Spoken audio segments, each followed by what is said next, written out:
Do you like exotic animals?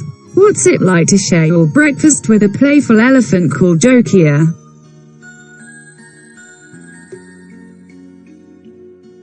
This is just a normal day for the staff and guests at the Elephant Nature Park in the mountains of Thailand.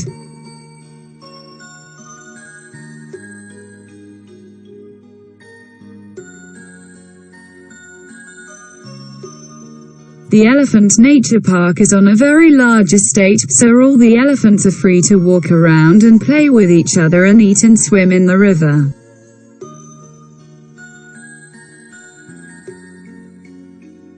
Each elephant has a different name and personality.